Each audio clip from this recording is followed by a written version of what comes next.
नमस्कार, जय श्री कृष्ण। आज 16 ज्ञान यूट्यूब चैनल में आप सभी का स्वागत है।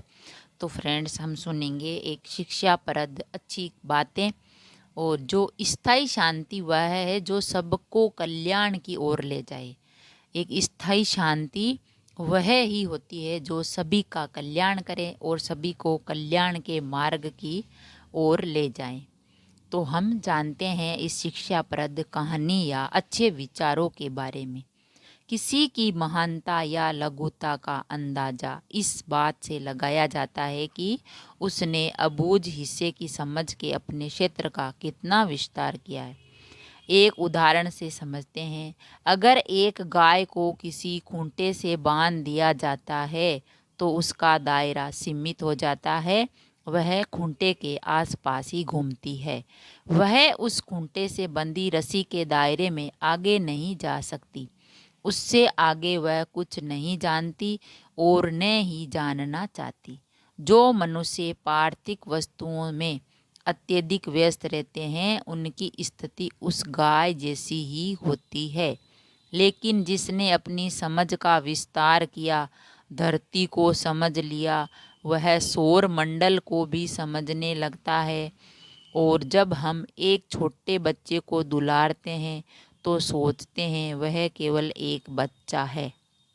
लेकिन जिसने अपनी समझ का विस्तार किया है वह महसूस करता है कि यह मात्र एक बच्चा नहीं बल्कि उसके स्वरूप में परम पुरुष स्वयं मेरे दुलारे प्यारे और देखभाल का आनंद ले रहे हैं। इसे मधु विद्या कहा जाता है। हम सब नदी के इस पार बैठे हैं। इस ब्रह्मांड के रचयिता के पास हमारे गिनने के लिए बहुत सारे रूप हैं, बहुत सारे गुण हैं। वह गुणों में अनंत है, सौंदर्य में अथाह है। पतझड़ में उड़ने वाले ये छोटे छोटे हरे कीड़े या मधुमक्खियाँ, ये छोटे छोटे लाल कीड़े मकोड़े, ये लंबे और निरंतर मौसम, ये विशाल समुद्र, ये बादलों की गरजना, नदियों की धाराएं, ये सब उसी के अलग अलग रूप हैं। ये बादलों की गड़गड़ाहट, ये बिजली की चमक, सारा अस्तित्व उसी के अनेक रूपों की सत्य अभिव्यक्ति है। उसके थोड़े नहीं अनेका अनेक रूप हैं। उसके रूपों का कोई अंत नहीं है और मनुष्य में उसके सभी रूपों को देखने की क्षमता नहीं है। वह आनंदित अनंत है। उसने अपनी सर्वव्यापकता से, अपनी विशेष और परम दिव्य शक्ति से स्वयं को दृढ़ता से स्थापित किया है। जिसके बारे में सोचने की क्षमता मनुष्य के पास नहीं है, उसे यह शक्ति दी ही नहीं गई है। यदि वे उसकी उस देवीय शक्ति के बारे में सोचने लगते हैं तो अपनी व्यक्तिगत पहचान खो देते हैं।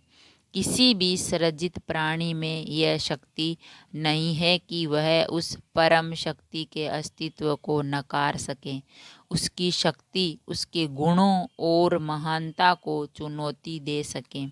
वे उस परम पुरुष को कभी नहीं माप सकते।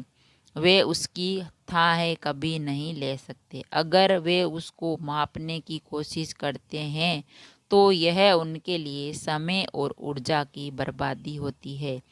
परम पुरुष न केवल स्वयं को इस ब्रह्मांड में विभिन्न रूपों में प्रकट कर रहा है बल्कि वह स्वयं इस ब्रह्मांड के दायरे में परे हैं, मानवीय समझ के दायरे से परे हैं। उसको महसूस कर व्यक्ति आनंद प्राप्त कर सकता है। शिव का अर्थ है सर्वोच्च चेतना, इसीलिए वह जो सब कुछ नियंत्रित कर रहा है, वह हर चीज में एक संतुलन प्रकट कर रहा है। तो केवल उसे जानने में ही शांति प्राप्त हो सकती है। जो शांति बहाल कर सकता है वह शंकर है। वह नित्य शांति है जो 2-3 दिन में नहीं मिटती। शांति जो चिरस्थायी है, जो शाश्वत कल्याण की ओर ले जाती है। केवल उस परम पुरुष, उस शिव शंकर को जानने से ही शाश्वत शांति प्राप्त हो सकती है। उसका कोई विकल्प नहीं है। तो फ्रेंड्स, हमें इससे ये शिक्षा मिलती है कि स्थायी शांति वह जो सबको कल्याण की ओर ले जाए। जैसे गाय को अब हम एक खुट्टे से बांध देते हैं तो उसकी वह वहीं तक वह सीमित रह जाती है, उसको आगे के बारे में कुछ नहीं पता। इसीलिए मानव जो है वो कुछ भी कर सकता है। ब्रह्मांड मानव अपने ब्रह्मांड में भी जाकर और अपनी जो धरोहर है उसको फैला सकता है।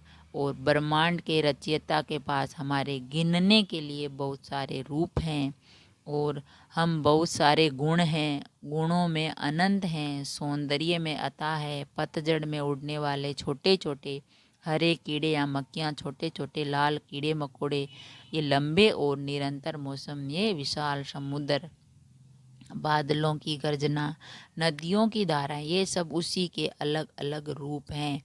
जो भगवान हैं वही हमारा जो कर्म करते हैं, हमें से कर्म करवाते हैं, सफलता दिलाते हैं, तो हमें स्थायी शांति उसी से ही मिलती है और जिससे मनुष्य का कल्याण होता है।